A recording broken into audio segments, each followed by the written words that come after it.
La Guerra Fría no solo se libraba en fronteras, discursos o laboratorios, también ocurría bajo la superficie del mar, donde cada nación patrullaba en silencio, esperando que el otro cometiera un error antes que un ataque. El K-129 era parte de ese juego silencioso. Un submarino soviético clase Golf II, diseñado para operar con 3 misiles balísticos de cabeza nuclear que no necesitaba disparar para cumplir su misión. Solo tenía que existir. El 24 de febrero de 1968 zarpó desde la base de Rivachí, en la península de Kamchatka. La ruta era rutinaria: navegar hasta un punto al noreste de Hawái, mantener posición, monitorear señales, estar listo para un eventual contraataque nuclear si el mundo llegaba al borde del colapso.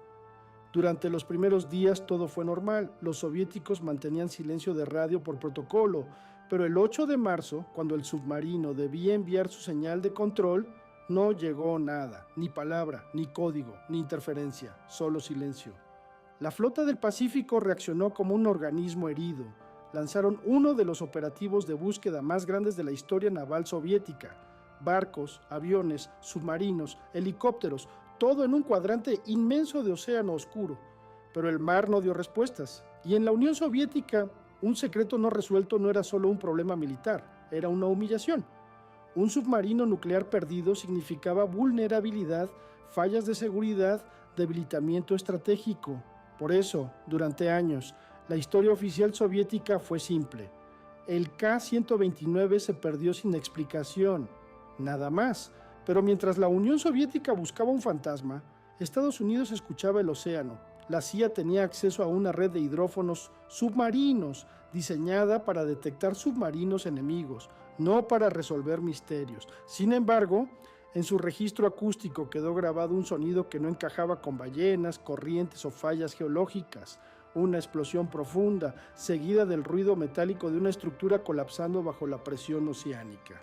Ese archivo de audio fue el primer mapa en donde la Unión Soviética tenía un océano entero de dudas, mientras que Estados Unidos dibujó un perímetro de apenas unas decenas de kilómetros.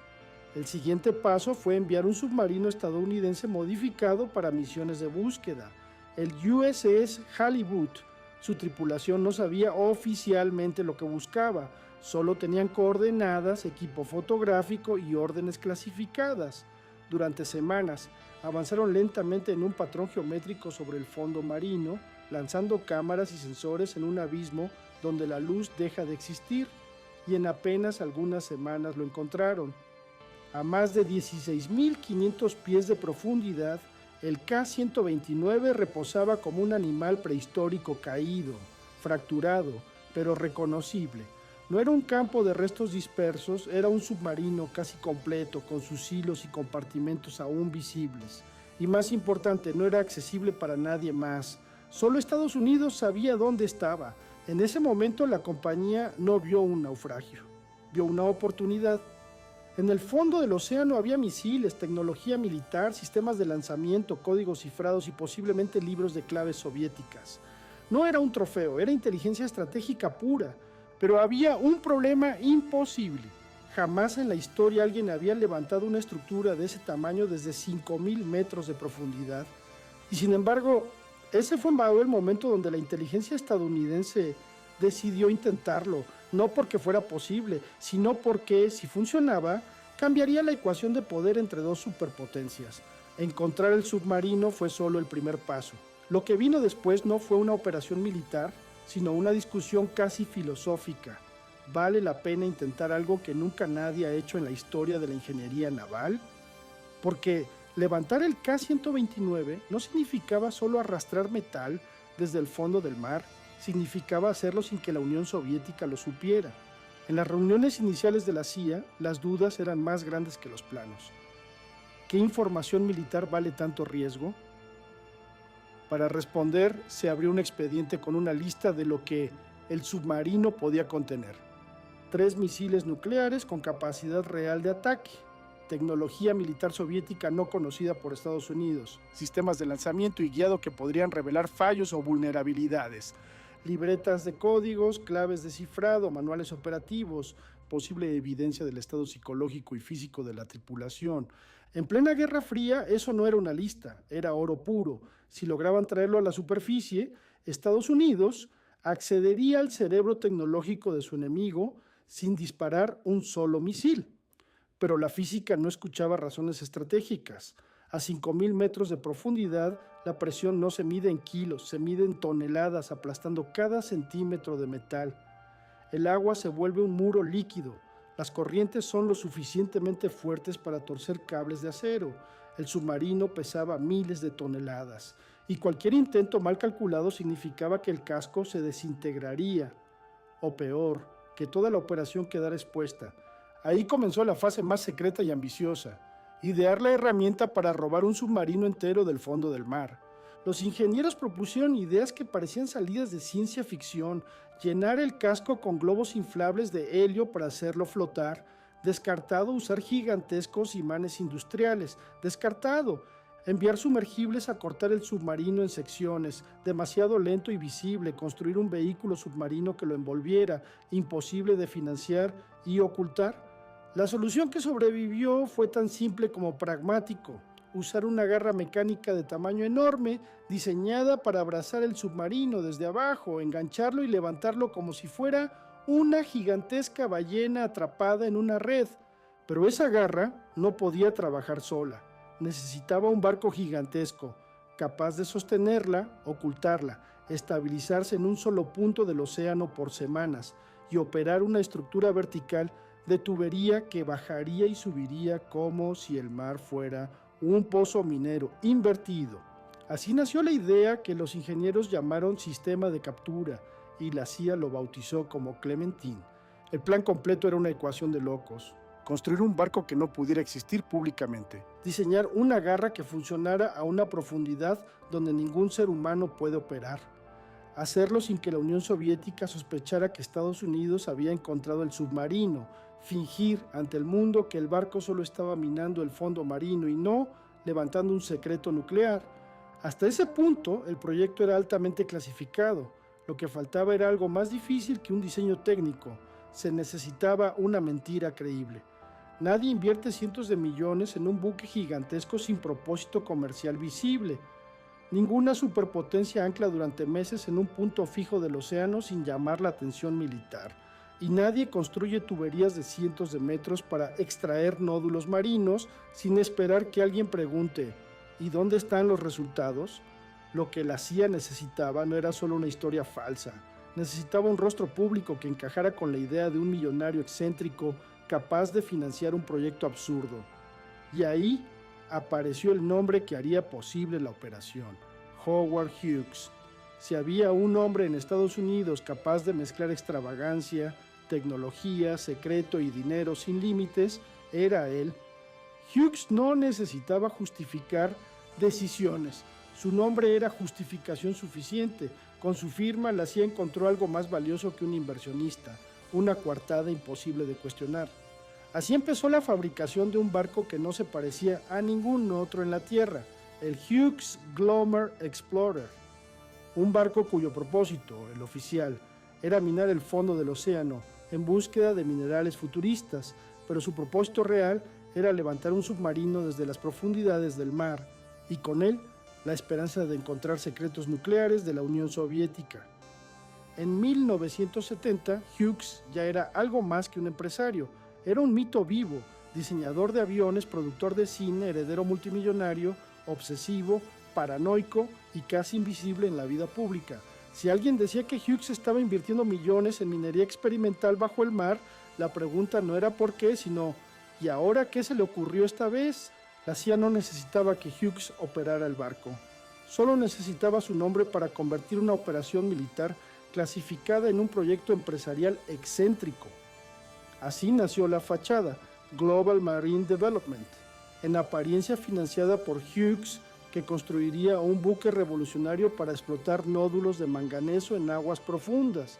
Una idea que en los años 70 sonaba futurista, ecológica, visionaria, y lo bastante cara como para justificar cualquier presupuesto.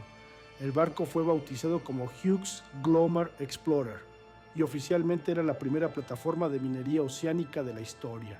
En realidad, era un caballo de Troya flotante. Durante 4 años, el Glomar Explorer fue construido en los astilleros de Sand Shipbuilding en Pensilvania. Desde afuera parecía un barco industrial exagerado, más de 180 metros de eslora, una estructura central que recordaba a una torre de perforación petrolera y maquinaria, capaz de manipular toneladas de tubería como si fueran piezas de Lego. Pero lo que hacía el barco único no estaba en cubierta, sino en el vientre, una estructura llamada Moon Pool, una piscina interna sellada hidráulicamente donde algo podía entrar o salir del océano sin que nadie lo viera desde fuera. Era un escenario perfecto para que el submarino soviético emergiera sin ser fotografiado por aviones, satélites o barcos cercanos. Una resurrección secreta. Mientras los ingenieros daban forma al buque, el aparato diplomático lo protegía. Estados Unidos emitió comunicados hablando del primer intento serio de minería profunda. Se diseñaron folletos, se filtraron datos técnicos a propósito. Cada capa de desinformación era un ladrillo más en la muralla del secreto. Todo iba bien hasta que apareció el primer síntoma de fragilidad: un robo. En junio de 1974, unos ladrones entraron a una oficina de Hughes en Los Ángeles, California, y robaron documentos. Entre contratos y papeles internos había referencias al Glomar Explorer y a la CIA. Un periódico local mencionó el hecho sin entender su valor, pero dentro del gobierno estadounidense sonó la alarma. El secreto podía haberse abierto sin que nadie supiera dónde, pero la relación de este evento con la operación la veremos más adelante en esta historia. Aún así, la orden fue continuar. El barco estaba listo, la coartada seguía funcionando. La Unión Soviética no sospechaba. La operación tenía que ejecutarse antes de que alguien entendiera lo que estaba frente a sus ojos. El 20 de junio de 1974, el Hughes Glomar Explorer zarpó hacia el Pacífico Norte. No había bandera militar, no había insignias. Era un barco civil con tripulantes civiles, todos seleccionados, entrenados y vinculados con la CIA mediante contratos disfrazados. La única señal de lo que realmente era el barco se leía en los ojos del personal. Nadie hablaba con nadie sobre lo que hacían allí. Un barco minero no debería atraer atención militar, pero en pleno océano, el Glomar Explorer fue observado por buques soviéticos en más de una ocasión. Se acercaban, tomaban fotografías, se iban, nunca intervinieron. La mentira, por absurda que fuera, seguía siendo más creíble que la verdad. El barco se mantuvo exactamente sobre la tumba del K-129 mediante un sistema de propulsores computarizados llamado posicionamiento dinámico, una tecnología que entonces parecía imposible. Mantener un buque de miles de toneladas en un solo punto del océano, sin anclas, sin deriva, sin delatar el secreto de la operación. Desde arriba parecía que el barco hacía lo suyo. Desde abajo estaba a punto de intentar lo imposible. Cuando la tripulación recibió la orden final, ya no había vuelta atrás. La verdadera minería iba a comenzar, no de roca, sino de metal soviético armado con cabezas nucleares.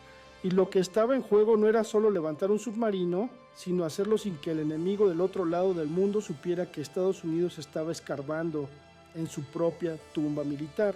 El proyecto Azorian ya no era un plan, era un punto sin retorno.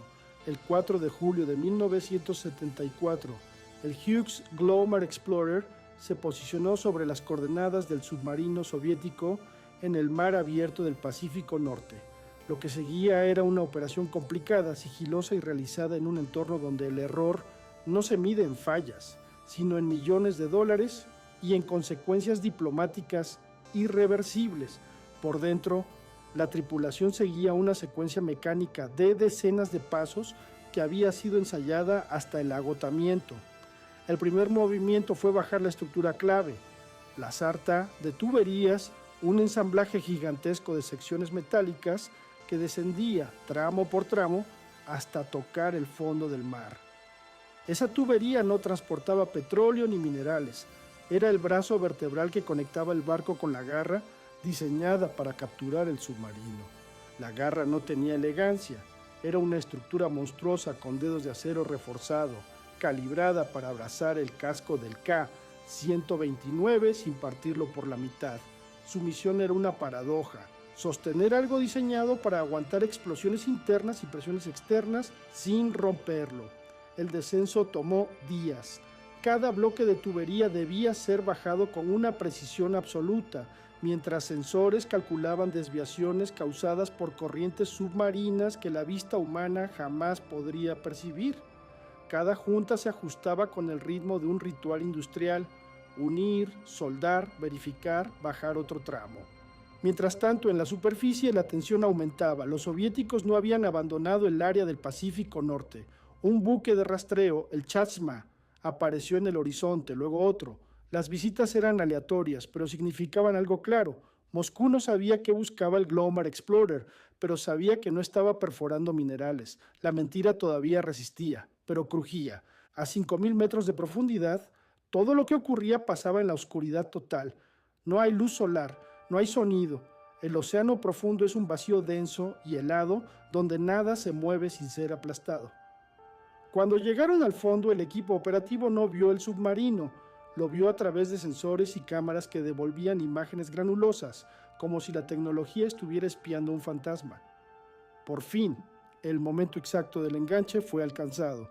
Lo que siguió fue la parte más larga y peligrosa, la subida. Un ascenso lento, casi vertical, guiado por el Heave Compensator, un sistema hidráulico capaz de neutralizar los movimientos del oleaje para que no se transmitieran por la tubería hasta la garra. El océano es impredecible. Una ola en superficie podía convertirse en una vibración capaz de quebrar el acero comprimido por la presión abismal. A mitad de la subida ocurrió lo que nadie quería oír: un sonido seco, metálico, distinto al crujido habitual del cableado, como el sonido de una fractura muy grave. Una parte de la estructura cedió. Las articulaciones de la garra empezaron a liberar fragmentos del submarino. El equipo calculó peso, tensión, resistencia, pero el resultado llegó antes que las matemáticas. 2/3 del K-129 se desprendieron y cayeron de nuevo al fondo. Se perdieron los misiles, los sistemas de cohetes, se perdió probablemente la sección con claves militares. El submarino no se rompió. La garra lo había roto. La tripulación sabía que si cundía el pánico, el resto del submarino también se perdería. El silencio fue absoluto. La orden fue rápida: redistribuir el peso, asegurar lo que quedaba, continuar el ascenso. Cuando finalmente la sección recuperada del K-129 entró en la Moon Pool, quedaba solo una parte del casco y algunos materiales internos. No era el botín que la CIA imaginó, pero tampoco era un fracaso total. Se habían recuperado componentes electrónicos, estructuras metálicas y algo que nadie esperaba encontrar: los restos de 6 tripulantes soviéticos. Los restos habían permanecido sellados en compartimentos herméticos por años, como si el tiempo hubiera quedado suspendido allí abajo en las profundidades. La CIA hizo algo que no estaba previsto en ninguna orden. Realizó una ceremonia funeraria, registraron el momento en video, colocaron la bandera soviética junto a los restos y los devolvieron al mar. Décadas después, ese video sería entregado a Rusia como un gesto diplomático, pero en 1974 era solo una evidencia más de una operación que oficialmente no existía. El Glomar Explorer puso rumbo de regreso sin celebrar. El submarino no se había recuperado completamente. El secreto de la misión, en cambio, sí seguía intacto, pero por última vez. El proyecto Azorian había terminado, pero el secreto no estaba asegurado. Lo más difícil no era ya ocultar la operación en el océano, sino ocultarla en la memoria pública. Y como suele ocurrir, lo que no derribó la operación secreta, sí lo puso en riesgo la casualidad. Un robo menor en una oficina de Howard Hughes. Sí, el mencionado hace unos minutos. Estos ladrones irrumpieron con sigilo en una sede corporativa de Hughes en Los Ángeles. Entre cheques, papeles de contabilidad y carpetas irrelevantes se llevaron también documentos sobre el supuesto proyecto minero en el Pacífico. La policía del departamento de Los Ángeles lo trató como un robo ordinario.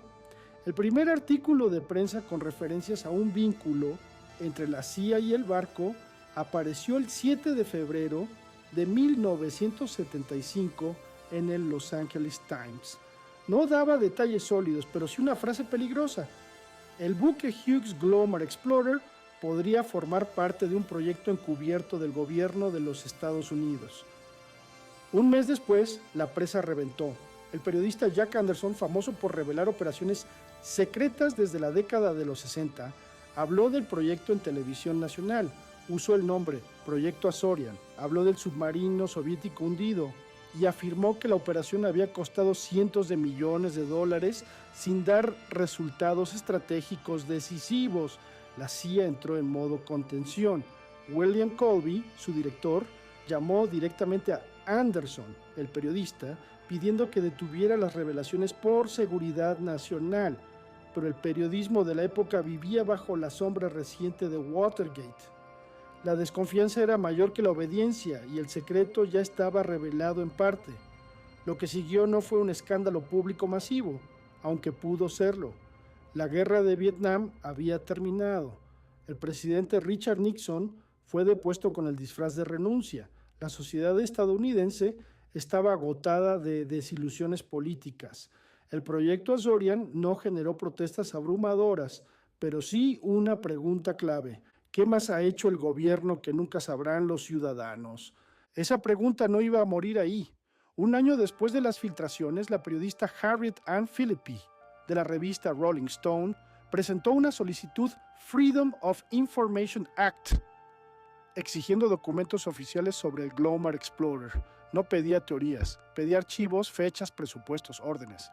La respuesta del gobierno fue una pieza histórica. Por primera vez, una agencia federal declaró: no podemos confirmar ni negar la existencia de los documentos solicitados. Esa frase no era evasiva, se convirtió en una doctrina y tenía nombre: la respuesta Glomar, un mecanismo legal para negar sin negar, admitir sin admitir, borrar la existencia misma del hecho cuestionado. No es un no, es un vacío jurídico, una negación blindada. A partir de ese día, el derecho de acceso a la información en Estados Unidos se dividió en dos épocas, antes y después de Glomar. Mientras el mundo discutía transparencia, la CIA ya había inventado un lenguaje para cerrarla. En términos operativos, el proyecto no continuó. La segunda fase, llamada Proyecto Matador, pretendía regresar y recuperar las secciones perdidas del submarino, pero fue cancelada. La combinación de exposición mediática, costo político y final poco glorioso hizo que el gobierno enterrara la posibilidad de volver al lugar del hallazgo. El Hughes Glomar Explorer pasó años inmóvil, archivado igual que el secreto que lo creó. En los años 90 fue reconvertido como plataforma petrolera. En 2015 fue vendido para ser desmantelado en China. Una máquina construida para desafiar la profundidad terminó convertida en chatarra industrial, pero hubo un gesto mínimo que sobrevivió a la operación encubierta. En 1992, el entonces director de la CIA, Robert Gates, entregó al presidente ruso Boris Yeltsin la grabación del funeral de los 6 marineros soviéticos encontrados dentro del submarino. Fue un acto casi invisible dentro de la política global, pero profundamente simbólico.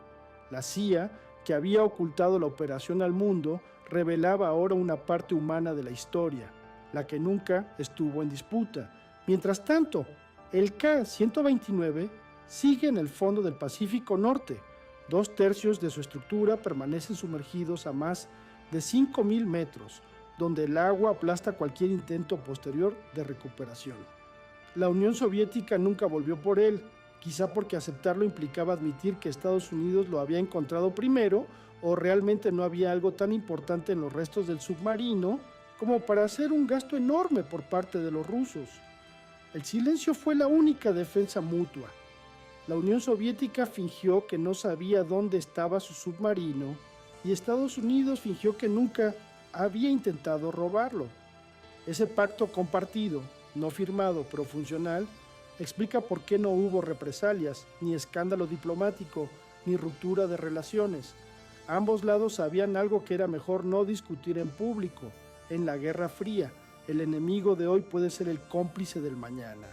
Y en ese acuerdo tácito de sombra, el proyecto se convirtió en un punto ciego compartido entre dos superpotencias. Lo que sí salió a flote lentamente y a pedazos fue el rastro documental, las solicitudes de información rechazadas, los memorandos con nombres tachados, los testimonios fragmentados de ingenieros navales que declararon décadas después. Las fotografías del casco recuperado siguen clasificadas hasta hoy. Lo que sí permaneció fue la posibilidad de que un gobierno inventara una nueva forma de ocultar la verdad, sin destruir documentos ni mintiendo abiertamente, sino borrando la existencia de la pregunta misma. Ese fue el verdadero legado del proyecto Azorian. La respuesta a Glomar: no podemos confirmar o negar el hecho. No hay un informe oficial desclasificado completo del proyecto Azorian. No existe una versión pública integral del costo total. No hay reconocimiento formal de la operación por parte del gobierno estadounidense. Y sin embargo, nadie lo niega del todo tampoco. De ahí nació la paradoja histórica del caso, un hecho real que no tiene versión oficial, pero tampoco versión falsa. El término Glomar ya no pertenece a los océanos ni a la ingeniería. Se convirtió en verbo jurídico, en estrategia política, en herramienta de control informativo. Cualquier agencia federal, desde la CIA hasta el FBI, puede usarlo cuando una pregunta revela más de lo que una respuesta podría ocultar. El proyecto Azorian se encuentra en una zona gris donde los hechos son reconocidos, pero nunca admitidos.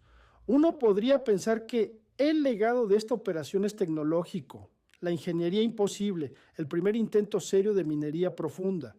Al final, el legado inesperado para ambas partes antagónicas fue otorgar los fundamentos políticos de la doctrina Glomar, el derecho del Estado a borrar el sí y el no al mismo tiempo. Es lo mismo que no mostrar nada de lo que la ciudadanía pida como rendición de cuentas a sus gobiernos, solo porque una buena idea emergió de las profundidades.